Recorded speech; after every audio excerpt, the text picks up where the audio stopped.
Sheng യാത്രയ്ക്കുള്ള തയ്യാറെടുപ്പുകൾ തുടങ്ങിയിരിക്കുന്നു. പോകുന്നതിന് മുമ്പ് അവൻ കെക്കയും കൂട്ടി ഒരു സിനിമയ്ക്ക് പോകുന്നുണ്ട്. സിനിമ കണ്ടിറങ്ങി ഒരുമിച്ച് നടക്കുമ്പോൾ സിനിമ കാണാൻ കൂടെ വന്നതിന് ഷെങ് അവൾക്ക് താങ്ക്സ് പറയുന്നു. താങ്ക്സിൻ്റെ ഒന്നും ആവശ്യമില്ല, നീ പെട്ടെന്ന് പോവുകയാണെന്ന് അറിഞ്ഞപ്പോൾ എനിക്ക് പ്രിയപ്പെട്ടതെന്തോ മിസ്സായി പോകുന്നത് പോലെ എനിക്കൊരു ഫീൽ തോന്നി, അതുകൊണ്ടാണ് ഞാൻ വന്നത് എന്ന് അവൾ പറയുന്നു. നിനക്കെന്നെ വിളിക്കുകയോ കത്തെഴുതുകയോ ഒക്കെ ചെയ്യാമല്ലോ, നീ എഴുതാൻ നല്ല മിടുക്കിയാണല്ലോ എന്ന് ഷെങ് പറയുന്നുണ്ട്. എന്നാര് പറഞ്ഞു? ആ കത്തൊന്നും ഞാൻ എഴുതിയതല്ല, കൂട്ടുകാരെ കൊണ്ട് എഴുതിച്ചതാണ്. മാത്രമല്ല ഞാൻ എന്തിനാണ് നിനക്ക് കത്തെഴുതുന്നത്? അതിന് മാത്രം ബന്ധമൊന്നും നമുക്കിടയിൽ ഇല്ലെന്ന് കെക്കെ ചോദിക്കുന്നു. നമ്മൾ ഫ്രണ്ട്സ് അല്ലേ എന്ന് ഷെങ് ചോദിച്ചപ്പോൾ ആണോ, എനിക്കങ്ങനെ തോന്നിയിട്ടില്ല എന്ന് അവൾ വീണ്ടും പറയുന്നു. എങ്കിൽ എൻ്റെ മാത്രം തോന്നലായിരിക്കും. എന്തായാലും ഇത് നിനക്കിരിക്കട്ടെ, എൻ്റെ ഒരു ഗിഫ്റ്റായി കരുതിയാൽ മതി, ഇതല്ലാതെ തരാൻ എൻ്റെ കയ്യിൽ മറ്റൊന്നുമില്ല. എൻ്റെ വണ്ടി മാത്രമേ ഉള്ളൂ എന്ന് പറഞ്ഞ് ഷെങ് തൻ്റെ വണ്ടിയുടെ താക്കോൽ കെക്കയുടെ കയ്യിൽ വെച്ച് കൊടുത്തിട്ട് ഇത് സ്വീകരിക്കാൻ പറയുന്നു. അവൾ പെട്ടെന്ന് കൈ പിൻവലിച്ചിട്ട് ഇത് ഞാൻ തീരെ പ്രതീക്ഷിച്ചില്ല, നീ തിരിച്ചു വരുന്നതും പ്രതീക്ഷിച്ച് നിനക്ക് വേണ്ടി ഞാനിത് സൂക്ഷിക്കാമെന്ന് കെക്കെ പറയുന്നു. ഷെങ് അവളുടെ കയ്യിൽ പിടിച്ചിട്ട് നാളത്തെ ടെസ്റ്റിൽ ഉറപ്പായും വിജയിക്കണം, നിനക്ക് ഇഷ്ടമുള്ള യൂണിവേഴ്സിറ്റിയിൽ തന്നെ അഡ്മിഷൻ വാങ്ങുകയും വേണമെന്ന് പറയുന്നു. കെക്കെ അത് സമ്മതിച്ചിട്ട് പെട്ടെന്ന് തന്നെ അവൻ്റെ പിടിയിൽ നിന്ന് മാറുന്നു. ഷെങ് അവളോടുള്ള ഇഷ്ടം തുറന്നു പറഞ്ഞില്ലെങ്കിലും കെക്കയ്ക്ക് അത് മനസ്സിലാകുന്നുണ്ട്. അവൾക്കും അവന് ഇഷ്ടമാണെങ്കിലും പെട്ടെന്ന് അത് അംഗീകരിച്ചു കൊടുക്കാൻ അവളുടെ അഭിമാനം സമ്മതിക്കുന്നുണ്ടായിരുന്നില്ല. ഷെങ്ങിന് പുറപ്പെടാനുള്ള ദിവസമായിരിക്കുന്നു. പോകുന്നതിന് മുമ്പ് അവൻ സിയയ്ക്കും ഷിയാനുമൊപ്പം ബില്യാർഡ്സ് കളിക്കാൻ പോകുന്നുണ്ട്. സിയയോട് മാറി നിൽക്കാൻ പറഞ്ഞിട്ട് ഷിയാനോട് കളിക്കാൻ ഷെങ് ആവശ്യപ്പെടുന്നു. അവനൊരു പാഠം പഠിപ്പിച്ചേക്കണം എന്ന് പറഞ്ഞാണ് ഷിയാന് സ്റ്റിക്ക് നൽകിയത്. ഷിയാൻ ആദ്യം ഗോൾ അടിച്ചപ്പോൾ ലക്കാണെന്നും അബദ്ധത്തിൽ കിട്ടിയതാണെന്നും ഒക്കെ ഷെങ് പറയുന്നു. പക്ഷെ അവനൊരു ചാൻസ് പോലും കൊടുക്കാതെ ഷിയാൻ കളി തുടരുന്നു. അത് കണ്ടുകൊണ്ട് ഷാദിക്കൊപ്പം അവിടേക്ക് വന്ന് ഷിഷി, നിനക്ക് വല്ല കാര്യമുണ്ടായിരുന്നോ? നീ അവളെ നിസ്സാരമായി കണ്ടുവല്ലേ? എനിക്ക് മുമ്പ് പണി കിട്ടിയതാണ്, നീ ഇന്ന് പോവുകയല്ലേ, അതിൻ്റെ ഇടയ്ക്ക് നിനക്കിത് കളിച്ച് നിൽക്കാൻ സമയമുണ്ടെന്ന് ഷിഷി ചോദിക്കുന്നു. പോകുന്നതിന് മുമ്പ് കുറച്ച് തമാശ ആയിക്കോട്ടെ എന്നാണ് ഞാൻ വിചാരിച്ചത്, ഇങ്ങനെ തോൽക്കേണ്ടി വരുമെന്ന് ഞാൻ തീരെ കരുതിയില്ല എന്ന് ഷെങ് പറയുന്നു. ഷാദി കൊണ്ടുവന്ന ഫുഡ് എടുത്ത് നിരത്തി വെച്ചിട്ട് എല്ലാവരെയും കഴിക്കാൻ വിളിക്കുന്നു. ഷിയാൻ കളി മതിയാക്കി അങ്ങോട്ടേക്ക് ചെല്ലുന്നുണ്ട്. ഷെങ്ങും അവർക്കൊപ്പം ചെന്നിരിക്കുന്നു. നീ വളരെ നന്നായി ബില്യാർഡ്സ് കളിക്കുന്നുണ്ട് എന്ന് പറഞ്ഞവൻ ഷിയാനെ അഭിനന്ദിക്കുന്നു. എന്നെ പഠിപ്പിച്ചയാളിൻ്റെ മിടുക്കാണ് എന്ന് പറഞ്ഞ് ഷിയാൻ സിയെ നോക്കുന്നു. നിങ്ങൾ ഇടയ്ക്കിടയ്ക്ക് എന്നെ വിളിക്കുമ്പോൾ കെക്കയെക്കുറിച്ച് പറയണം, പ്രത്യേകിച്ച് അവൾ വേറെ ആമ്പിള്ളേരുടെ കൂടെ മറ്റോ പോകുന്നുണ്ടോ എന്ന് എന്നോട് ഉറപ്പായും പറയണം എന്ന് ഷെങ് പറയുന്നു. അതെങ്ങനെ ശരിയാകും? അതെൻ്റെ ഫ്രണ്ടിനെ ചീറ്റ് ചെയ്യുന്നതിന് തുല്യമല്ലേ എന്ന് ഷിയാൻ ചോദിക്കുന്നു. ഇപ്പോൾ സഹായിച്ചാൽ ഭാവിയിൽ എൻ്റെ ഫ്രണ്ട്സിനെ ചീറ്റ് ചെയ്യാൻ ഞാനും തയ്യാറാവും എന്ന് ഷെങ് പറയുന്നു. അത് കേട്ടുകൊണ്ട് അവിടേക്ക് വന്ന ഷിഷിയും സിയയും നീ ഞങ്ങളെ ചതിക്കും എന്ന മട്ടിൽ അവൻ്റെ തോളിൽ കൈവെക്കുന്നു. ഷെങ് തിരിഞ്ഞ് രണ്ടുപേരുടെയും മുഖത്തേക്ക് നോക്കിയിട്ട് ഞാൻ തമാശ പറഞ്ഞതല്ലേ, അങ്ങനെ ഒരിക്കലും സംഭവിക്കില്ല എന്ന് പറയുന്നു. ഷിയാനും ഷാദിയും ചിരിക്കുന്നുണ്ട്. അവർ പുറത്തിറങ്ങിയപ്പോൾ അവരെ കാത്ത് കെക്കെ ഷെങ്ങിൻ്റെ വണ്ടിയുമായി അവിടെ നിൽപ്പുണ്ടായിരുന്നു. നിനക്ക് സമയത്ത് പുറപ്പെടാനുള്ള ഉദ്ദേശമൊന്നുമില്ലേ? നിന്റെ അച്ഛൻ്റെ വായിൽ നിന്ന് വഴക്ക് കേൾക്കാനാണോ ഇങ്ങനെ ചുറ്റി നടന്ന് സമയം കളയുന്നതെന്ന് ചോദിച്ച് കെക്കെ ഷെങ്ങിനെ വഴക്ക് പറയുന്നു. ഷെങ്ങിൻ്റെ സ്കൂട്ടർ എങ്ങനെ നിന്റെ കയ്യിൽ വന്നു എന്ന് ഷാദി ചോദിക്കുക കേട്ട എല്ലാവരും ഉച്ചത്തിൽ രണ്ടുപേരെയും കളിയാക്കുന്ന വിധത്തിൽ അർത്ഥം വെച്ച് മൂളുന്നുണ്ട്. അവർ രണ്ടുപേരും പക്ഷേ അതൊന്നും മൈൻഡ് ചെയ്യുന്നില്ല. നിനക്കിന്ന് ടെസ്റ്റിന് പോകണ്ടായിരുന്നു എന്ന് ചോദിച്ച് ഷെങ് അവൾക്കരികിലൊക്കെ ചെല്ലുന്നു. ഞാൻ നേരത്തെ പോയി തീർത്തിട്ട് വന്നതാണ് എന്ന് അവൾ പറഞ്ഞപ്പോൾ ടെസ്റ്റ് എങ്ങനെ ഉണ്ടായിരുന്നു, നീ നന്നായി പെർഫോം ചെയ്തതെന്ന് അവൻ ചോദിക്കുന്നു. നിനക്കിന്ന് കുറേ ചോദ്യങ്ങളുണ്ടല്ലോ, നിന്നെ കൊണ്ടുവിടാമെന്ന് കരുതിയാണ് ഞാൻ വന്നത്, വരുന്നുണ്ടെങ്കിൽ വണ്ടി എടുക്ക്, ഇല്ലെങ്കിൽ ഞാൻ പോവുകയാണ് എന്ന് കെക്കെ പറയുന്നു. വെറുതെ അവളെ ദേഷ്യം പിടിപ്പിക്കാതെ വേഗം ചെല്ലാൻ ഷിഷി ഷെങ്ങിനോട് പറയുന്നുണ്ട്. ഷെങ് ബാഗ് പോലും എടുക്കാൻ പറഞ്ഞ് വണ്ടിയിൽ കയറാൻ തുടങ്ങുന്നത് കണ്ട് സിയ അവനെ വിളിച്ചു നിർത്തിയിട്ട് ബാഗ് വേണ്ടേ എന്ന് ചോദിച്ച് തിരിച്ചേൽപ്പിക്കുന്നു. ഷെങ് യാത്ര പറഞ്ഞപ്പോൾ ഷിഷിയും സിയയും സെൻറ്റ് അടിക്കുന്നുണ്ട്. അവർ പോയിടത്തേക്ക് തന്നെ നോക്കി നിൽക്കുന്ന ഷാദിയെ മതി തിരിച്ചു പോകാമെന്ന് പറഞ്ഞ് ഷിഷി വിളിച്ചുകൊണ്ട് പോകുന്നു. സിയ പിന്നെയും അവിടെ തന്നെ വിഷമിച്ച് നിൽക്കുന്ന കണ്ട് നമുക്ക് വീണ്ടും ഒരു ദിവസം അവനെ കാണാമല്ലോ എന്ന് ഷിയാൻ പറയുന്നുണ്ട്. സിയ ഒന്ന് ചിരിച്ചിട്ട് അവൾക്കൊപ്പം പോകുന്നു. അടുത്ത ദിവസം ക്ലാസ്സിലിരുന്ന് കണ്ണടിയിൽ നോക്കി മുടി സ്റ്റൈൽ വരുത്തുന്ന ഒരുത്തൻ്റെ തൊട്ടുപുറകിൽ ചെന്ന് ആഞ്ജലിയോ മതി സുന്ദരനായിട്ടുണ്ടെന്ന് പറയുന്നു. അവൻ ചമ്മി കണ്ണാടി എടുത്ത് മാറ്റുന്നുണ്ട്. അദ്ദേഹം സിയയുടെ അടുത്ത് ചെന്ന് നാഷണൽ കോൺടെസ്റ്റ് എടുക്കാറായി, നിനക്ക് ഉറപ്പായി ഹോക്കിംഗ് യൂണിവേഴ്സിറ്റിയിൽ അഡ്മിഷൻ വാങ്ങാൻ കഴിയുമെന്നാണ് എൻ്റെ പ്രതീക്ഷ എന്ന് പറയുന്നു. അവനെ കൊണ്ട് അതിന് കഴിയും, അവന് നല്ല മാർക്കുണ്ടല്ലോ എന്നൊക്കെ കുട്ടികളെ ക്ലാസ്സിൽ നിന്ന് പുറപ്പെടുക്കുന്നുണ്ട്. നീയൊക്കെ ബാക്കിയുള്ളവരുടെ കാര്യങ്ങൾ ശ്രദ്ധിക്കുന്ന സമയം കൂടി സ്വന്തം പഠനത്തിൽ ഉപയോഗിച്ചിരുന്നെങ്കിൽ എത്ര നന്നായനെ, മിണ്ടായിരുന്നു പഠിക്കാൻ നോക്കിയെന്ന് പറഞ്ഞ് ആഞ്ജലിയും എല്ലാവരെയും വഴക്ക് പറഞ്ഞിട്ട് പോകുന്നു. ഒരാൾക്ക് ഭാഗ്യം കൊണ്ടുവരാൻ പറ്റുന്ന എന്തിനെക്കുറിച്ചെങ്കിലും നിനക്കറിയാമോ എന്ന് ഷിയാൻ ഷാദിയോട് രഹസ്യമായി ചോദിക്കുന്നു. ആർക്ക് വേണ്ടിയാണ്? സിയയ്ക്ക് വേണ്ടിയാണോ എന്ന് ഷാദി ചോദിച്ചപ്പോൾ പതുക്കെ അവൻ കേൾക്കണ്ട എന്ന് ഷിയാൻ പറയുന്നു. നിനക്ക് ടെസ്റ്റ് എടുത്തിരിക്കുന്നത് ഈ സമയത്ത് നിനക്ക് അവൻ്റെ കാര്യത്തിൽ ഇത്ര ശ്രദ്ധയുണ്ടായിരിക്കുമെന്ന് ഞാൻ തീരെ പ്രതീക്ഷിച്ചില്ല എന്ന് ഷാദി പറഞ്ഞപ്പോൾ അതുപോലെയല്ലല്ലോ ഈ ടെസ്റ്റ്, ഇത് അവർ വളരെ പ്രധാനപ്പെട്ടതല്ലേ, നിനക്ക് ഞാൻ ചോദിച്ചത് എന്തെങ്കിലും അറിയാമെങ്കിൽ പറയുമെന്ന് ഷിയാൻ പറയുന്നു. സ്കൂളിനടുത്തുള്ള കടകളിൽ ലക്കി പെന്നും ബുക്ക് മാർക്കും ഒക്കെ കിട്ടും, അത് വല്ലതും വാങ്ങിയാൽ പോരെ എന്ന് ഷാദി ചോദിക്കുന്നു. അതൊന്നും പോരാ, പുതിയ എന്തെങ്കിലും ഉണ്ടോ എന്ന് ഷിയാൻ ചോദിക്കുന്നു. നിനക്ക് ഇത്രയ്ക്ക് ആഗ്രഹമാണെങ്കിൽ നീ സ്വന്തമായി ഒരെണ്ണം ഉണ്ടാക്കി കൊടുക്കാൻ ഷാദി പറയുന്നു. ആ ഐഡിയ ഷിയാനും ഇഷ്ടപ്പെടുന്നുണ്ട്. അന്ന് തന്നെ അവൾ വീട്ടിൽ പോയിരുന്ന എവിടുന്ന് ഒരു ചിത്രം തപ്പിയെടുത്ത് അത് നോക്കി ഭാഗ്യം കൊണ്ടുവരുന്നത് എന്ന് വിശ്വസിക്കപ്പെടുന്ന ഒരു എംബ്രോയിഡറി റെഡിയാക്കുന്നു. അത് ചെയ്തുകൊണ്ടിരിക്കുമ്പോൾ സിയെ വാതിൽക്ക് വന്ന് വിളിക്കുന്നത് കേട്ട് കുറച്ചൊന്ന് വെയിറ്റ് ചെയ്യുമെന്ന് അവനോട് പറഞ്ഞിട്ട് വേഗം ബുക്ക് എടുത്ത് നിരത്തി വെച്ച് അവളതെല്ലാം ഒളിപ്പിച്ചിട്ട് സിയയോട് വന്നോളാൻ പറയുന്നു. നീ ഇവിടെ എന്ത് ചെയ്യുകയായിരുന്നു എന്നൊന്നും ചോദിച്ചപ്പോൾ പഠിക്കുകയായിരുന്നു എന്ന് അവൾ പറയുന്നു.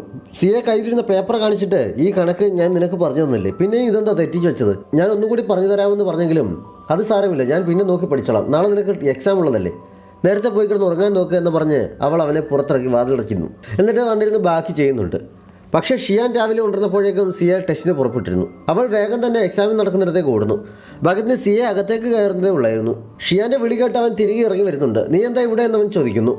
ഞാൻ ഉറങ്ങിപ്പോയത് കാരണം നീ ഇറങ്ങിയപ്പോൾ കാണാൻ പറ്റില്ലല്ലോ എന്ന് അവൾ പറഞ്ഞിരുന്നു. ഇത് വെറും ഒരു ടെസ്റ്റ് അല്ലേ, ഇത് കഴിയുമ്പോൾ ഞാൻ അങ്ങോട്ടേക്ക് തന്നെയല്ലേ വരുന്നത് എന്നവൻ ചോദിക്കുന്നു. നിനക്ക് ഇത്ര നിസ്സാരമായി എങ്ങനെ പറയാൻ പറ്റുന്നു, ഇത് നിന്റെ കോളേജ് അഡ്മിഷൻ്റെ കാര്യമല്ലേ എന്നവൾ ചോദിക്കുന്നുണ്ട്. അവൻ്റെ മുഖം കണ്ടപ്പോൾ നിനക്ക് ടെൻഷൻ ഉണ്ടോ എന്നവൾ ചോദിക്കുന്നു. കുറച്ചുണ്ട് എന്നവൻ പറഞ്ഞപ്പോൾ നിന്റെ കൈയൊന്ന് നീട്ടുകയെ എന്ന് പറഞ്ഞ് ഷിയാൻ താനുണ്ടാക്കിയ ലക്കി ചാം അവന് നൽകിയിട്ട് ഗുഡ് ലക്ക് ആശംസിക്കുന്നു. ഇത് കാണാൻ ഭംഗിയില്ല എന്നുള്ളത് നീ മൈൻഡ് ചെയ്യില്ല എന്ന് ഞാൻ വിചാരിക്കുന്നു.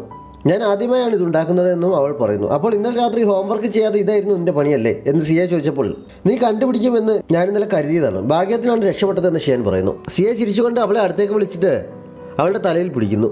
എൻ്റെ മുടിയാകെ അഴുക്കാണ് എന്ന് പറഞ്ഞവൾ ഒഴിഞ്ഞു പറയാൻ നോക്കിയപ്പോൾ അത് സാരമില്ല, ഞാൻ കുറച്ച് പോസിറ്റീവ് എനർജി വലിച്ചെടുക്കട്ടെ, ഫൈനൽ എക്സാം അടുത്തിരിക്കുകയാണ്, അതുകൊണ്ട് കറങ്ങി നടന്ന് സമയം കളയാതെ വേഗം വീട്ടിൽ പോയിരുന്ന് ഹോംവർക്ക് ചെയ്യാൻ നോക്ക്, അടുത്ത സെമസ്റ്റർ തുടങ്ങുമ്പോൾ ഞാൻ നിനക്കൊരു സമ്മാനം തരുന്നുണ്ട് എന്ന് സിയെ പറയുന്നു. അവളത് കേട്ട് ചിരിച്ചുകൊണ്ട് നിൽക്കുമ്പോൾ സിയെ ചിയർ ചെയ്യാൻ ഷിയാനും വന്നോ എന്ന് ചോദിച്ചുകൊണ്ട് ആൻറ്റി ലിയോ അവിടേക്ക് വരുന്നു. ഷിയാൻ പതുക്കെ കുറച്ച് പുറകിലേക്ക് നീങ്ങുന്നുണ്ട്. അകത്ത് കയറാനുള്ള സമയമായി എന്ന് പറഞ്ഞ് അദ്ദേഹം സിയെയും കൂട്ടി ഗേറ്റിനടുത്തേക്ക് പോകുന്നു. ടെൻഷൻ അടിക്കേണ്ട കാര്യമൊന്നുമില്ല, നീ എപ്പോഴും ചെയ്യാറുള്ളത് പോലെ തന്നെ ചെയ്താൽ മതി എന്ന് അദ്ദേഹം അവനോട് പറയുന്നു. സിയെ ഓക്കെ പറഞ്ഞ് അകത്തേക്ക് നടന്നിട്ട് തിരിഞ്ഞു നിന്ന് എനിക്ക് ഹാക്കി യൂണിവേഴ്സിറ്റിയിൽ അഡ്മിഷൻ നേടാൻ സാധിച്ചാൽ സാർ എനിക്കൊരു സഹായം ചെയ്തു തരുമോ എന്ന് ചോദിക്കുന്നു. ഒന്നല്ല 10 വേണമെങ്കിൽ ചെയ്തു തരാം എന്ന് അദ്ദേഹം പറയുന്നു. സിയെ ചിരിച്ചുകൊണ്ട് അകത്തേക്ക് കയറി പോകുന്നു. സിയയ്ക്ക് എക്സാം നന്നായി എഴുതാൻ പറ്റണേ, മുന്നോട്ട് നീണ്ട വഴിയാണുള്ളത്, അവർ നല്ലൊരു ഭാവി നേടിയെടുക്കാൻ പറ്റണേ എന്നൊക്കെ ഷിയാൻ അവിടെ നിന്ന് പ്രാർത്ഥിക്കുന്നുണ്ട്. സിയെ നന്നായി തന്നെ പരീക്ഷ എഴുതുന്നു. എക്സാം കഴിഞ്ഞ രാത്രിയിലും അവൻ ഷിയാനെ പഠിപ്പിക്കാനായി ചെല്ലുന്നു. ഷിയാൻ പക്ഷേ അന്ന് മടി പിടിച്ചിരിക്കുകയാണ്. ഇങ്ങനെ ഇരുന്നാൽ ശരിയാകില്ല, നിനക്ക് ഹോക്കി യൂണിവേഴ്സിറ്റിയിലേക്ക് വരണ്ടേ എന്ന് സിയെ ചോദിച്ചപ്പോൾ ഞാൻ ഹാങ്ഷോവിലേക്ക് പോകുന്നതാണ് നല്ലത് എന്ന് തോന്നുന്നു എന്ന് അവൾ പറയുന്നു. നിന്റെ ഇഷ്ടം പോലെ ആയിക്കോ, ഞാനൊന്നും പറയാൻ വരുന്നില്ല എന്ന് പറഞ്ഞ് സിയെ മൈൻഡില്ലാത്ത മട്ടിൽ ഇരുന്നപ്പോൾ ഹാങ്ഷോ നല്ല സ്ഥലമാണ്, മാത്രമല്ല പഠിക്കുക എന്ന് പറഞ്ഞ് എന്നെ ശല്യപ്പെടുത്താൻ അവിടെ ആരുമില്ലല്ലോ എന്ന് പറഞ്ഞ് ഷിയാൻ ബുക്കും പുസ്തകവും എല്ലാം എടുത്ത് മടക്കി വയ്ക്കുന്നു. ഞാൻ വെറുതെ പറഞ്ഞതല്ലേ, അപ്പോഴേക്കും പിണങ്ങിയെന്ന് ചോദിച്ച് സിയെ അത് തിരികെ വാങ്ങി വെച്ചപ്പോൾ അവനെ പറ്റിച്ചതിൻ്റെ സന്തോഷത്തിൽ ഷിയാൻ ചിരിക്കുന്നുണ്ട്. നീ എന്നെ പറ്റിക്കാൻ നോക്കിയതാണല്ലേ എന്ന് ചോദിച്ച് സിയെ അവളുടെ ചെവിക്കുന്നുള്ളുന്നു. അതിനെന്താ, നീ എപ്പോഴും എന്നെ ഇങ്ങനെ പറ്റിക്കാറുണ്ടല്ലോ എന്ന് പറഞ്ഞ് ഷിയാൻ തിരിച്ച് അവന് നേരെ ചെല്ലുന്നു. രണ്ടുപേരും കൂടി അടിപിടി കൂടിക്കൊണ്ടിരിക്കുമ്പോഴാണ് ഷിയാൻ്റെ അമ്മ വിളിച്ചിട്ട് മുത്തശ്ശി മരിച്ചു, എത്രയും പെട്ടെന്ന് അച്ഛനൊപ്പം അങ്ങോട്ടേക്ക് വരാൻ അറിയിക്കുന്നത്. ഷിയാൻ ആകെ വിഷമത്തിലാവുന്നുണ്ട്. അവൾ സിയയോടും വിവരം പറയുന്നു. അച്ഛനൊപ്പം അവൾ നാട്ടിലെത്തുന്നു. എല്ലാവരും മുത്തശ്ശിയുടെ വേർപാടിൻ്റെ ദുഃഖത്തിലാണ്. ബോസങ് വിവരം പറഞ്ഞ് അവിടെ എത്തുന്നുണ്ട്. ഷിയാന്റെ സങ്കടം കുറയ്ക്കാൻ കുട്ടിക്കാലത്തെ കാര്യങ്ങളെക്കുറിച്ചൊക്കെ അവൻ കുറച്ചു നേരം അവളോട് സംസാരിച്ച് നിൽക്കുന്നു. സ്പ്രിംഗ് ഫെസ്റ്റിവലിന്റെ അവധിക്ക് സിയയുടെ അച്ഛനും വീട്ടിലെത്തിയിട്ടുണ്ട്. പതിവ് പോലെ അച്ഛനും അമ്മയും തമ്മിൽ വഴക്കാണ്. പുറത്തെവിടെ പോകാനായി ഒരുങ്ങിയിറങ്ങിയ അച്ഛനോട് സ്കൂളിൽ ക്ലാസ്സില്ലാത്ത ഈ സമയത്ത് നിങ്ങൾക്ക് എനിക്കൊപ്പം കുറച്ച് സമയം ചിലവഴിക്കാൻ വയ്യേ, ഇന്ന് നിങ്ങൾ പുറത്തു പോയാൽ ഇവിടെ ഫെസ്റ്റിവൽ ആഘോഷിക്കില്ല എന്ന് അമ്മ ഭീഷണി മുഴക്കുന്നു. സ്കൂളിലെ ആവശ്യത്തിനാണ് എന്ന് പറഞ്ഞിട്ട് പോലും അവരത് ഉൾക്കൊള്ളുന്നില്ല. ബഹളം കെട്ട് സൈകിട്ട് സിയെ വെള്ളം കുടിക്കാനെന്നാണ് ഗ്ലാസും എടുത്ത് പുറത്തേക്ക് വരുന്നുണ്ട്. അച്ഛൻ വാതിൽക്കൽ സംശയിച്ച് നിൽക്കുന്നത് കണ്ട് അച്ഛൻ പുറത്തു പോകുന്നില്ല എന്ന് ചോദിക്കുന്നു. അദ്ദേഹം തിരിഞ്ഞ് അവൻ്റെ അടുത്ത് വന്നിട്ട് അമ്മയെ ശ്രദ്ധിച്ചോണം എന്ന് പറഞ്ഞ് പുറത്തേക്ക് പോകുന്നു. അമ്മയുടെ ഓർമ്മകളിൽ മുഴുകി മുറ്റത്ത് തനിച്ചിരിക്കാവുന്ന അച്ഛനെ ഷിയാൻ അടുത്ത് ചെന്നിരുന്ന സമാധാന വാക്കുകൾ പറഞ്ഞ് അകത്തേക്ക് കൂട്ടിക്കൊണ്ട് പോകുന്നുണ്ട്. സിയെ തിരികെ മുറിയിലേക്ക് വന്ന് ഫോൺ എടുത്തു നോക്കിയപ്പോഴാണ് ഷിയാൻ മെസ്സേജ് അയച്ചിരിക്കുന്നവൻ കണ്ടത്. അവൻ ഉടൻ തന്നെ അവളെ വിളിക്കുന്നു. ഫോൺ ഷിയാൻ്റെ കയ്യിൽ തന്നെ ഉണ്ടായിരുന്നതിനാൽ അവൾ പെട്ടെന്ന് തന്നെ കോൾ എടുക്കുന്നു. വീട്ടിലെല്ലാവരും എങ്ങനെയുണ്ടെന്ന് സിയെ അന്വേഷിക്കുന്നു. അവൻ്റെ സംസാരം കേട്ടപ്പോൾ ഷിയാൻ അവൻ്റെ മൂഡ് ഓഫ് ആണ് എന്ന് മനസ്സിലാകുന്നതിനാൽ അവന് ഹാപ്പി ന്യൂ ഇയർ വിഷ് ചെയ്തുകൊണ്ട് ഒരു പാട്ട് പാടിക്കൊടുക്കുന്നു. ഞാൻ മൂഡ് ഓഫ് ആണ് എന്ന് നിനക്കെങ്ങനെ മനസ്സിലായെന്ന് സിയെ ചോദിച്ചപ്പോൾ കുറേ കാലമായില്ലേ ഞാൻ നിൻ്റെ ഡെസ്ക് മാറ്റായിട്ട്, നിൻ്റെ മുഖം കണ്ടില്ലെങ്കിലും നിൻ്റെ എക്സ്പ്രഷൻ എന്താണ് എന്ന് എനിക്ക് ഊഹിക്കാവുന്നതല്ലേ ഉള്ളൂ എന്ന് അവൾ പറയുന്നു. രണ്ടുപേരും അങ്ങോട്ടും ഇങ്ങോട്ടും വിശേഷങ്ങൾ ചോദിക്കുന്നുണ്ട്. ഞാൻ വീട്ടിലിരുന്ന് ഫയർ വർക്ക് കാണുകയാണ് എന്ന് സിയെ പറഞ്ഞപ്പോൾ ഇവിടെയും ഫയർ വർക്ക് ഉണ്ട് എന്ന് ഷിയാൻ പറയുന്നു. ഈ ഫെസ്റ്റിവൽ കൂടി കഴിഞ്ഞാൽ നമ്മൾ വലിയ കുട്ടികളാവുകയാണല്ലേ, സമയം എത്ര പെട്ടെന്നാണ് കടന്നുപോയത്, അടുത്ത വർഷവും നമുക്ക് ഒരുമിച്ച് ഫയർ വർക്ക് കാണാൻ ശ്രമിക്കണം എന്ന് ഷിയാൻ പറയുന്നു. അവനും അത് സമ്മതിക്കുന്നു. അപ്പോഴേക്കും 12 മണിയായതിനാൽ രണ്ടുപേരും ഹാപ്പി ന്യൂ ഇയർ വിഷ് ചെയ്യുന്നു. രണ്ടിടത്തും ഫയർ വർക്ക് നടക്കുന്നുണ്ട്. ഷിയാൻ മടങ്ങിയെത്തിയിരിക്കുന്നു. നാഷണൽ ഒളിമ്പ്യാഡിൽ സിയെ പാസ്സായിരിക്കുന്നുവെന്നും അവൻ ഹോക്കി യൂണിവേഴ്സിറ്റിയിൽ അഡ്മിഷൻ ഓക്കെ ആയിരിക്കുന്നുവെന്നും ആൻറ്റിലിയോ ക്ലാസ്സിൽ അറിയിക്കുന്നു. എല്ലാവരും കൈയടിച്ച് അവനെ അഭിനന്ദിക്കുന്നു. ഷിയാന് പറഞ്ഞറിയിക്കാൻ കഴിയാത്തത്ര സന്തോഷമുണ്ടായിരുന്നു. ആൻറ്റിലിയോ പോയി കഴിഞ്ഞപ്പോൾ സമയമുള്ളപ്പോൾ ഞങ്ങൾക്ക് കൂടി സംശയങ്ങൾ പറഞ്ഞു തരാൻ ശ്രമിക്കണമെന്ന് പല കുട്ടികളും സിയോട് ആവശ്യപ്പെടുന്നു. എല്ലാവരും ഒരുമിച്ച് വന്നാൽ നടക്കില്ല, അതുകൊണ്ട് ഓരോരുത്തരായി നേരത്തെ അപ്പോയിൻമെൻറ്റ് എടുത്തിട്ട് വരാൻ ശിഷി എല്ലാവരോടുമായി പറയുന്നു. സിയെ ഷിയാനോട് സാധനങ്ങളെല്ലാം പെറുക്കിയെടുത്തുകൊണ്ട് തിരികെ ഇവിടെ വന്നിരിക്കാൻ പറയുന്നു. ഷിയാൻ വിശ്വാസം വരാത്ത മട്ടിൽ നോക്കിയപ്പോൾ ആൻജലിയോട് ഞാൻ പെർമിഷൻ വാങ്ങിച്ചു കഴിഞ്ഞു എന്നവനെ അറിയിക്കുന്നു. ഷിയാൻ സന്തോഷത്തോടെ എഴുന്നേറ്റ് പുറകിലേക്ക് മാറാൻ റെഡിയാകുന്നു. ഷാദി ശിഷിയുടെ സാധനങ്ങൾ ഇപ്പുറത്തേക്ക് മാറ്റുന്നുണ്ട്. തിരികെ ചെന്നിരുന്നപ്പോൾ ഇതായിരുന്നോ നീ പറഞ്ഞ ഗിഫ്റ്റ് എന്നവൾ ചോദിക്കുന്നു. സിയെ മറുപടി പറയാതെ ചിരിക്കുന്നു. ഞാൻ തിരിച്ചു വരണമെന്ന് നീ എന്തിനാണ് ആഗ്രഹിച്ചതെന്ന് ഷിയാൻ ആകാംക്ഷയോടെ വീണ്ടും ചോദിക്കുന്നു. പഠിക്കാനുള്ള സൗകര്യത്തിന്, അല്ലാതെ എന്തിനാണ് എന്ന് സിയെ പറഞ്ഞത് കേട്ട് അവളുടെ ചിരി മായുന്നു. നിരാശയോടെ അവൾ തിരിഞ്ഞത് കണ്ട് നീ അതും വിശ്വസിച്ചോ, നീ ശരിക്കും പൊട്ടിയാണോ എന്ന് അവൻ ചോദിക്കുന്നു.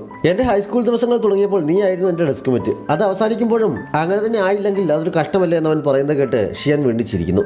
ഹോക്കിംഗ് യൂണിവേഴ്സിറ്റിയിലേക്ക് പോകാൻ നിനക്കെല്ലാം റെഡിയായി, പക്ഷേ ഞാനിപ്പോഴും അവിടെ നിന്ന് ഒരുപാട് ദൂരെയാണ്. കോളേജ് എൻട്രൻസ് എക്സാമിന് മാർക്ക് കൂടുതൽ കിട്ടാൻ വല്ല ഷോർട്ട് കട്ടും ഉണ്ടോ എന്ന് അവനോട് ചോദിക്കുന്നു. അതിനൊറ്റ വഴിയേ ഉള്ളൂ എന്ന് പറഞ്ഞവൻ ഒരു ടൈം ടേബിൾ എടുത്ത് അവളെ കാണിച്ചിട്ട് ഇത് ഞാൻ നിനക്ക് വേണ്ടി റെഡിയാക്കിയതാണ്, ഇതനുസരിച്ച് പഠിക്കുക, അത് മാത്രമേ ഉള്ളൂ വഴി എന്നവൻ പറയുന്നു. സിയയ്ക്ക് വാക്ക് കൊടുത്ത പോലെ ഷിയാൻ വളരെ ആത്മാർത്ഥമായി തന്നെ അവനുണ്ടാക്കിയ ടൈം ടേബിൾ അനുസരിച്ച് നന്നായി പഠിക്കുന്നു. അത്തവണത്തെ ടെസ്റ്റ് റിസൾട്ട് വന്നപ്പോൾ അവളുടെ സ്കോർ നന്നായി ഇംപ്രൂവ് ചെയ്തിട്ടുണ്ടായിരുന്നതിനാൽ ആഞ്ചലിയു ക്ലാസ്സിൽ അവളുടെ പേര് പ്രത്യേകം എടുത്ത് പറഞ്ഞ് അഭിനന്ദിക്കുന്നുണ്ട്. സിയെ ഷിയാനെ പ്രത്യേകം അഭിനന്ദിക്കുന്നു. ഫൈനൽ എക്സാം എടുത്തതുകൊണ്ട് പിന്നീടുള്ള ദിവസങ്ങൾ എല്ലാവരുടെയും ശ്രദ്ധ പഠനത്തിൽ മാത്രമായിരുന്നു. ആവറേജിൽ താഴെയായിരുന്ന ഷിയാൻ ശരിക്കും ഇംപ്രൂവ് ചെയ്തിരുന്നു. ടോട്ടൽ 250 മാർക്ക് വാങ്ങാൻ കഷ്ടപ്പെട്ട അവൾക്കിപ്പോൾ 580 മാർക്ക് വരെ കിട്ടിയിരിക്കുന്നു. സ്കൂൾ വാർഷികത്തിന് സിയെ തങ്ങളുടെ സ്കൂൾ കാലഘട്ടത്തെക്കുറിച്ചും മറ്റും ഒരു പ്രസംഗം നടത്തുന്നുണ്ട്. അങ്ങനെ തയ്യാറെടുപ്പുകളൊക്കെ അവസാനിച്ച് കാത്തിരുന്ന പരീക്ഷ എത്തുന്നു. കോളേജ് എൻട്രൻസ് എക്സാം എഴുതാണ്ടിരുന്ന ഷിയാന് അത്ര നാളത്തെ എല്ലാ കഷ്ടപ്പാടുകളും വെറുതെ ആക്കുന്ന വിധത്തിലാണ് സംഭവിച്ചത്. എക്സാം ഹാളിൽ എത്തിക്കഴിഞ്ഞപ്പോൾ ടെൻഷൻ കാരണം അവൾക്ക് പരീക്ഷ നന്നായി എഴുതാൻ കഴിയുന്നില്ല. എക്സാം കഴിഞ്ഞിറങ്ങി അവളാകെ നിരാശയാകുന്നുണ്ട്. പക്ഷെ പരീക്ഷ എഴുതിയിട്ട് ഇറങ്ങി വരുന്ന അവളെയും കാത്തു നിൽപ്പുണ്ടായിരുന്ന സിയയോട് അവൾ അതിനെക്കുറിച്ചൊന്നും സംസാരിക്കുന്നില്ല. എക്സാം കഴിഞ്ഞത് ആഘോഷിക്കാൻ ബോധം പോകുന്നതുവരെ കുടിക്കാനാണ് ഉദ്ദേശിക്കുന്നതെന്ന് ഷിയാൻ പറഞ്ഞപ്പോൾ എനിക്ക് ചില നല്ല സ്ഥലം അറിയാം, നമുക്ക് അവിടേക്ക് പോകാമെന്ന് സിയെ പറഞ്ഞെങ്കിലും ഞാനും ഷാദിയും കൂടി പോയിക്കോളാം, ഞങ്ങൾ പെൺകുട്ടികൾക്ക് പലതും സംസാരിക്കാനുണ്ട് എന്ന് പറഞ്ഞ് അവൾ അവനെ ഒഴിവാക്കി ഷാദിക്കൊപ്പം പോകുന്നു. ഷിയാൻ ഒരു കൺട്രോൾ ഇല്ലാതെ കുടിക്കുന്ന കണ്ട് എന്ത് പറ്റി എന്ന് ഷാദി അന്വേഷിച്ചപ്പോൾ എക്സാം ഹാളിൽ വെച്ച് എന്ത് സംഭവിച്ചു എന്ന് എനിക്ക് അറിയില്ല, ക്വസ്റ്റ്യൻ കണ്ടപ്പോഴേ എൻ്റെ മൈൻഡ് ബ്ലാങ്ക് ആയി, എനിക്കൊന്നും ഓർമ്മ വന്നില്ല, ഞാനൊന്നും എഴുതിയില്ല എന്ന് ഷിയാൻ വിഷമത്തോടെ പറയുന്നു. എനിക്കും അത് തന്നെയാണ് സംഭവിച്ചത്, ഞാനും ഒരുപാട് ചോദ്യങ്ങൾക്ക് ഉത്തരം എഴുതിയില്ല, എന്തായാലും പരീക്ഷ കഴിഞ്ഞ സ്ഥിതിക്ക് ഇനിയിപ്പോൾ അതും പറഞ്ഞിരിക്കേണ്ട എന്ന് പറഞ്ഞ് ഷാദി അവളെ സമാധാനിപ്പിക്കാൻ ശ്രമിച്ചെങ്കിലും എനിക്ക് സിയയോടൊപ്പം പഠിക്കാൻ പോകാൻ കഴിയില്ല, ഞാൻ എന്ത് ചെയ്യും, ഇത്ര കഷ്ടപ്പെട്ടിട്ടും ഞാൻ തോറ്റുപോയല്ലോ എന്ന് പറഞ്ഞ് അവൾ കരയുന്നു. പൊട്ടിപ്പിള്ളേരുടെ കൂട്ടി നീ ഇങ്ങനെ കരയാതെ എന്ന് പറഞ്ഞ് ഷാദി സമാധാനിപ്പിച്ചപ്പോൾ ഞാൻ മാത്രമല്ല നീയും പൊട്ടി തന്നെയാണ്, നിനക്ക് ശിഷ്യ ഇഷ്ടമാണെന്ന് എനിക്കറിയാം എന്ന് ഷിയാൻ പറയുന്നു. അങ്ങനെയൊന്നുമില്ല, അവനെ പിരിയണമെന്ന് ആലോചിക്കുമ്പോൾ ഒരു വിഷമം, അത്രേ ഉള്ളൂ എന്ന് ഷാദി പറയുന്നു. നമ്മളെല്ലാം പിരിയാൻ പോവുകയാണല്ലേ, സിയെ മാത്രമല്ല നീയും ശിഷ്യയും കക്കയും എല്ലാവരും പിരിയാൻ പോവുകയാണല്ലോ എന്ന് ഷിയാൻ പറയുന്നു. നീ ഇതൊക്കെ ഇപ്പോഴെന്തിനാണ് പറയുന്നത്, ഞാനിതുവരെ ഇതിനെക്കുറിച്ചൊന്നും ആലോചിച്ചിട്ടില്ല എന്ന് പറഞ്ഞ് ഷാദി അവളുടെ തോളിലേക്ക് ചെയ്യുന്നു. നമ്മുടെ ഹൈസ്കൂൾ ദിവസങ്ങൾ വീണ്ടും ആദ്യം മുതൽ തുടങ്ങാൻ സാധിക്കുമെങ്കിൽ ആദ്യ ദിവസം തന്നെ നിന്നെ ഞാൻ എൻ്റെ ബെസ്റ്റ് ഫ്രണ്ട് ആക്കിയേനെ എന്ന് പറഞ്ഞ് ഷാദി കരയുന്നുണ്ട്. നമുക്കെപ്പോഴും ഫ്രണ്ട്സായി തന്നെ ഇരിക്കണം, ഏത് കോളേജിൽ പോയാലും എന്നെ മറക്കരുതെന്ന് ഷിയാനും പറയുന്നു. രണ്ടുപേരും കരയുന്നുണ്ട്. പിന്നെയും കുറേ സമയം കൂടി അവിടെ ഒരുമിച്ചിരുന്ന് പാട്ട് പാടുകയും ഡാൻസ് കളിക്കുകയും കെട്ടിപ്പിടിച്ച് കരയും ഒക്കെ ചെയ്തിട്ടാണ് അവർ അവിടെ നിന്ന് ഇറങ്ങിയത്. രണ്ടുപേരുടെയും ബോധം ഏകദേശം പോകുന്ന ലെവലിലെത്തിയിരുന്നു. ഇടയ്ക്ക് സിയെ ആണ് എന്ന് പറഞ്ഞ് ഷിയാൻ ഒരു വേസ്റ്റ് ബിൻ കെട്ടിപ്പിടിച്ചുകൊണ്ട് നിലത്തേക്ക് ഇരുന്നത് കണ്ട് ഷാദി പൊട്ടിച്ചിരിക്കുന്നുണ്ട്. ആ സമയത്താണ് കുറേ സ്ഥലങ്ങളിൽ അവരെ അന്വേഷിക്കുന്ന സിയയും ശിഷിയും കൂടി അവിടെ എത്തുന്നത്. സിയ ഷിയാനെ പിടിച്ച് എഴുന്നേൽപ്പിക്കുന്നു. ഞങ്ങൾ നിങ്ങളെ അന്വേഷിച്ച് എവിടെയെല്ലാം പോയെന്നറിയാമോ എന്ന് ചോദിച്ച് ഷിഷി ഷാദിയെ വഴക്ക് പറയുന്നുണ്ട്. സിയ ഷിയാനെയും കൊണ്ട് വീട്ടിലേക്ക് പോവുകയാണെന്ന് പറഞ്ഞ് പോയപ്പോൾ ഷാദി ഷിഷിയെ മൈൻഡ് ചെയ്യാതെ പോകാൻ തുടങ്ങുന്നതിനാൽ അവൻ അവളെ പിടിച്ചു നിർത്തിയിട്ട് നീ എന്താണെന്ന് അവോയ്ഡ് ചെയ്യുന്നതെന്ന് ചോദിക്കുന്നു. ഷാദി അവൻ്റെ കൈ തട്ടി മാറ്റിയിട്ട് കുതിര മാറാൻ ശ്രമിച്ചെങ്കിലും കാൽ നിലത്തുറയ്ക്കാഞ്ഞതിനാൽ അവൾ അവൻ്റെ ദേഹത്തേക്ക് വീഴുന്നു. എനിക്ക് നിന്നോട് മിണ്ടണ്ട, ഇനി നമ്മൾ ഡെസ്ക്മേറ്റുമല്ല അയൽക്കാരുമല്ല, പിന്നെ നിന്നെ ഞാൻ എന്തിനാണ് കെയർ ചെയ്യുന്നത് എന്ന് അവൾ ചോദിക്കുന്നു. അവളുടെ വിഷമം മനസ്സിലായത് കൊണ്ട് തന്നെ ശിശി അവളുടെ പുറത്ത് തട്ടിക്കൊണ്ട് നീ അല്ലാതെ വേറെ ആരാണ് നീ കെയർ ചെയ്യുന്നത്, നീ ജീവിതകാലം മുഴുവൻ എന്നെ കെയർ ചെയ്യണമെന്നാണ് എൻ്റെ ആഗ്രഹമെന്ന് അവൻ പറയുന്നു. അവൾ അവൻ്റെ തോളിൽ ഒരു കടി കൊടുത്തിട്ട് നിന്നെ കെയർ ചെയ്യുന്ന എനിക്ക് മനസ്സില്ല എന്ന് പറഞ്ഞ് ഓടുന്നു. സൂക്ഷിച്ചോ എന്ന് പറഞ്ഞ് ശിശി പുറകെ ഓടുന്നുണ്ട്. കയ്യിൽ പിടിച്ചുകൊണ്ട് കൂടെ നടക്കായിരുന്ന സിയെ തള്ളി മാറ്റിയിട്ട് മുന്നോട്ട് നടക്കുന്ന ഷിയാൻ നീ എപ്പോഴും സ്പീഡിൽ നടക്കുന്നത് കൊണ്ട് ഞാനെപ്പോഴും പുറകിലായി പോകും എന്ന് പരാതി പറയുന്നു. സിയെ വീട്ടിൽ ചെന്ന് അവളെ പിടിച്ചിട്ട് ഇനി മുതൽ നീ എൻ്റെ മുന്നിൽ നടന്നോളാൻ പറയുന്നു. മുന്നിൽ നടന്നാലും പുറകിൽ നടന്നാലും ഇനി എനിക്ക് നിനക്കൊപ്പം നടക്കാൻ വയ്യ എന്ന് പറഞ്ഞ് ഷിയാൻ റോഡിൽ കുത്തിയിരിക്കുന്നു. സിയ അവളെ പിടിച്ചെടുപ്പിച്ച് മുതുകിലെടുത്തുകൊണ്ട് നടക്കാൻ തുടങ്ങുന്നു. നമ്മൾ വളർന്നു കഴിയുമ്പോൾ സ്കൂളിൽ പഠിച്ചിരുന്ന സമയത്തുള്ളതുപോലെ തന്നെ സ്നേഹം നമുക്കിടയിൽ ഉണ്ടായിരിക്കുമെന്ന് ഞാൻ പലപ്പോഴും ചിന്തിച്ചിട്ടുണ്ട്. അതെ, നമ്മൾ പിരിഞ്ഞു കഴിയുമ്പോൾ പതുക്കെ പതുക്കെ നമ്മൾ അപരിചിതരായി തീരുമോ എന്നൊക്കെ ഷിയാൻ അവളോട് ചോദിക്കുന്നു.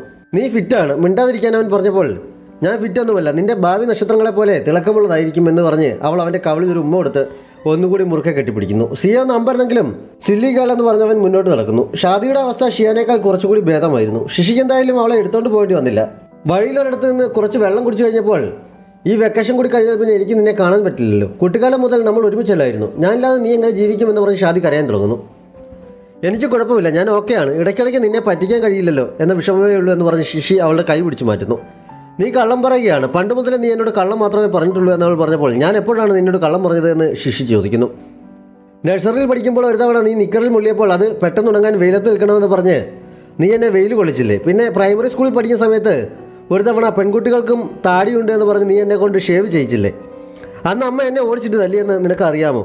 ഇതൊന്നും പറഞ്ഞിട്ട് ഹൈസ്കൂളിലെ എൻട്രൻസ് പരീക്ഷയുടെ അന്ന് നല്ല എനർജി കിട്ടുമെന്ന് പറഞ്ഞ് നീ എന്നെ കൊണ്ട് കൺപോളയിൽ വിക്സ് ഏൽപ്പിച്ചില്ലേ? നിനക്കെന്നെ ഇഷ്ടമല്ലെങ്കിൽ അതങ്ങ് പറഞ്ഞാൽ പോരെ. ഇങ്ങനെ കള്ളം പറയണമെന്ന് ചോദിച്ച് ഷാദി കരയുകയാണ്. അവൾ പറയുന്നത് കേട്ട് ചിരിയടക്കാൻ പാടുപെടുകയാണ് ശിശി.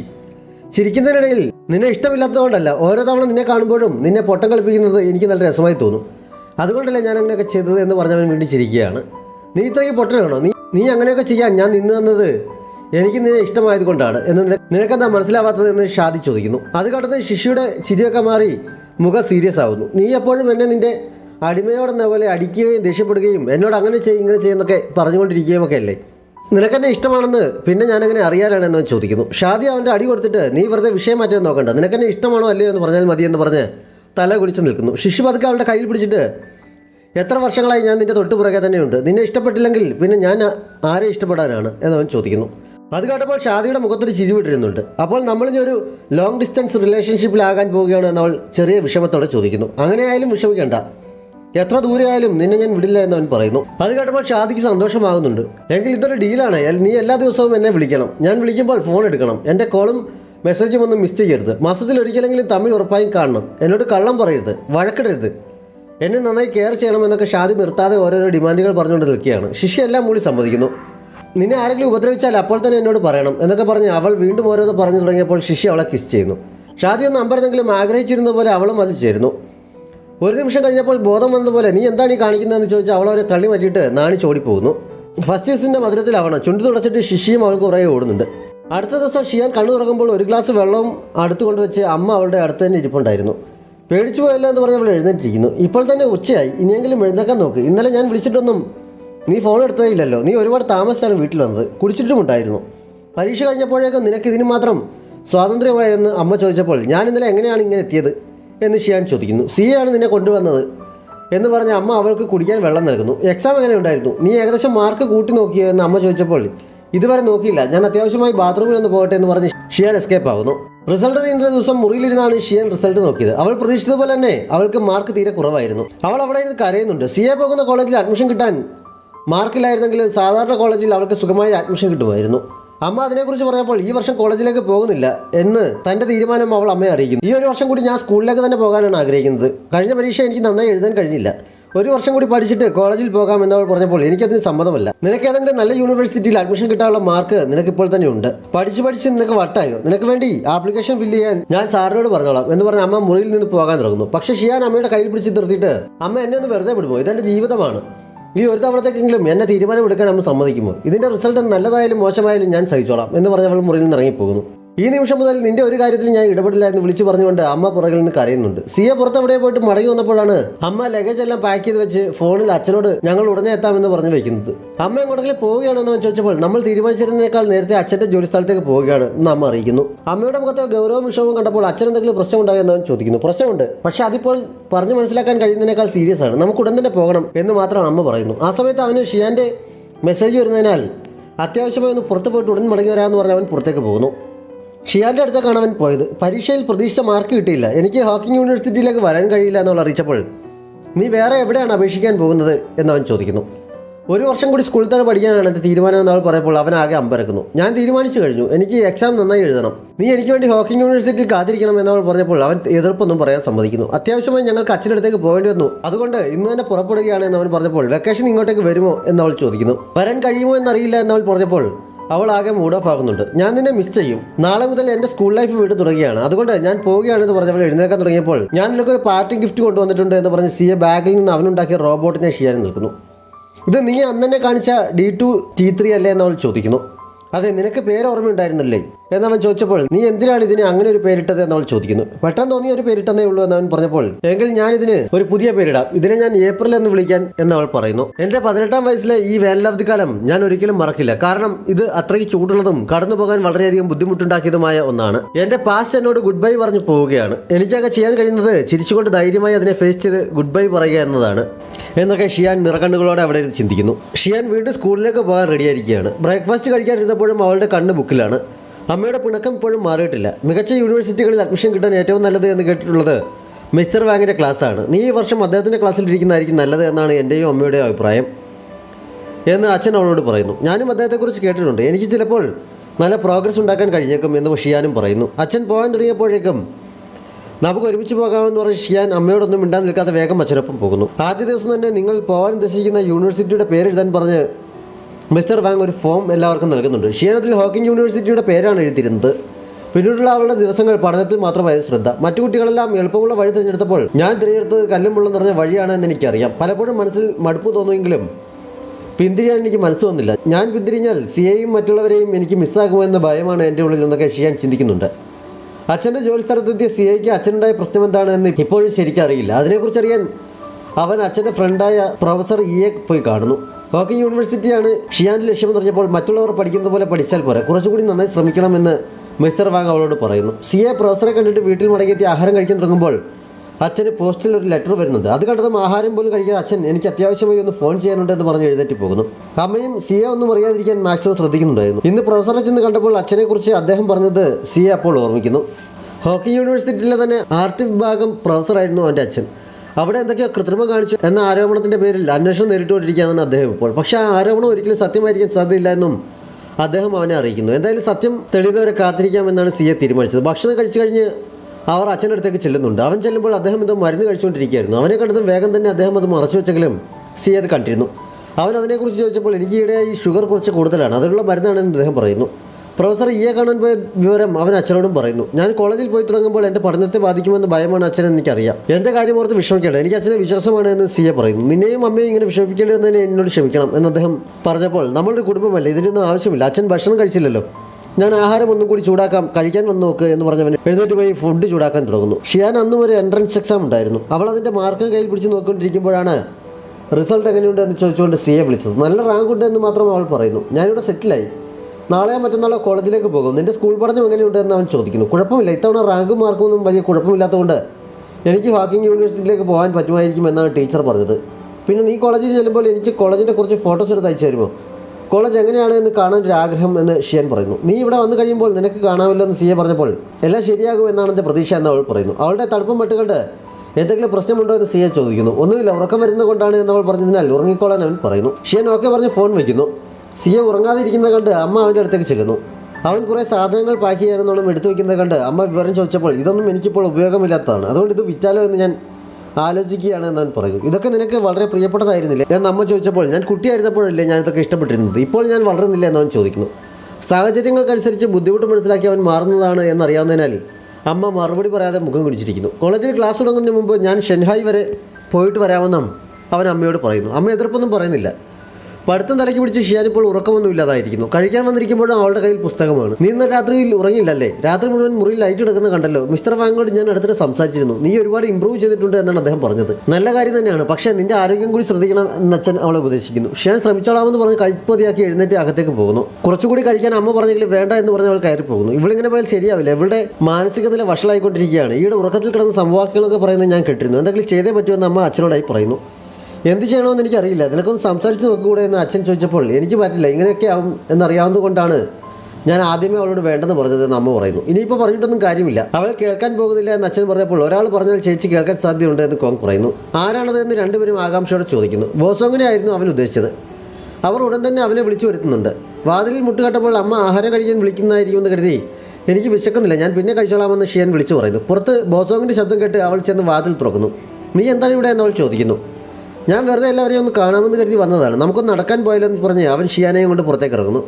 നേരത്തെ സിയയ്ക്കൊപ്പം സംസാരിച്ചിരുന്ന സ്വിമ്മിംഗ് പൂളിനടുത്ത് തന്നെയാണ് അവരും ഇരുന്നത്. നിന്നെ എൻ്റെ പേരൻസ് വിളിപ്പിച്ചതാണല്ലേ എന്ന് ഷിയാൻ ചോദിച്ചപ്പോൾ അവർ നിന്നെക്കുറിച്ച് ഓർത്ത് വിഷമിക്കുന്നുണ്ട്, അതുകൊണ്ടല്ലേ ഇനി ഒരു വർഷം കൂടി പഠിക്കുന്ന വളരെ ബുദ്ധിമുട്ടുള്ള കാര്യമാണല്ലേ എന്നവൻ ചോദിക്കുന്നു. എന്നേക്കാൾ കഷ്ടപ്പെടുന്ന വേറെ പലരുമുണ്ട്, അത് വെച്ച് നോക്കുമ്പോൾ ഇതൊന്നുമല്ല. എൻ്റെ ക്ലാസ്സിലെ ലീവ് എന്നു പേരുള്ള ഒരു കുട്ടി ഇപ്പോൾ 3 വർഷമായി അവിടെ പഠിക്കുകയാണ്. ഓരോ വർഷവും അവൾ നാൻജിങ് യൂണിവേഴ്സിറ്റിയിലേക്ക് പോകാനാണ് ആഗ്രഹിക്കുന്നത്. പക്ഷേ ഓരോ തവണ എക്സാം കഴിയുമ്പോഴും അവളുടെ റിസൾട്ട് മുമ്പത്തേക്കാൾ മോശമായിക്കൊണ്ടിരിക്കുകയാണ്. അവളാണ് ഞങ്ങളുടെ ക്ലാസ്സിലെ ഏറ്റവും സീരിയസ് ആയി ഹാർഡ് വർക്ക് ചെയ്ത് പഠിക്കുന്ന കുട്ടി എന്നാണ് എനിക്ക് തോന്നിയിട്ടുള്ളത്. പക്ഷേ കാര്യങ്ങൾ ഓരോ തവണയും മോശമായിക്കൊണ്ടിരിക്കുന്നതിനാൽ ഒരു ദിവസം ക്ലാസ്സിലിരുന്ന് അവൾ മാനസിക വിഭ്രാന്തി കാണിക്കുക പോലും ചെയ്തു. പേപ്പറും ബുക്കും എല്ലാം വലിച്ചു കീറി എറിഞ്ഞു. എൻ്റെ കാര്യം അത്രയൊന്നും ഇല്ലല്ലോ, ഇനി ഒരു വർഷം കൂടി പഠിക്കുക എന്നുള്ളത് ശരിക്കും എന്നെ പേടിപ്പിക്കുന്നുണ്ട് എന്ന് ഷിയാൻ പറയുന്നു. നിനക്ക് മതിയാക്കി കുറച്ച് റെസ്റ്റ് എടുക്കണമെന്ന് ആഗ്രഹമുണ്ടെങ്കിൽ ആരും നിന്നെ കുറ്റപ്പെടുത്താൻ പോകുന്നില്ല, അങ്ങനെ ചെയ്യാമെന്ന് അവൻ പറയുന്നു. ഞാൻ ശരിക്കും ക്ഷീണിച്ചു, എനിക്ക് മതിയായി എന്ന് പറഞ്ഞാൽ കരയുന്നുണ്ട്. ആ സമയത്താണ് സിയ അവളെ തിരക്കി അങ്ങോട്ടേക്ക് വന്നത്. ബോസോങ് ഷിയാൻ്റെ പുറത്ത് കെട്ടി അവളെ ആശ്വസിപ്പിക്കുന്നത് കണ്ട് സിയ അവിടെ തന്നെ നിൽക്കുന്നിടത്ത് ഈ എപ്പിസോഡ് അവസാനിക്കുന്നു. ഏതെങ്കിലും കൂട്ടുകാർ സബ്സ്ക്രൈബ് ചെയ്യാതെ നമ്മുടെ ചാനൽ കാണുന്നുണ്ടെങ്കിൽ വേഗം തന്നെ മറക്കാതെ സബ്സ്ക്രൈബ് ചെയ്യുക. നോട്ടിഫിക്കേഷൻ ലഭിക്കുന്നതിനായി ബെല്ലൈക്കൺ കൂടി അമർത്തുക. Thanks for watching.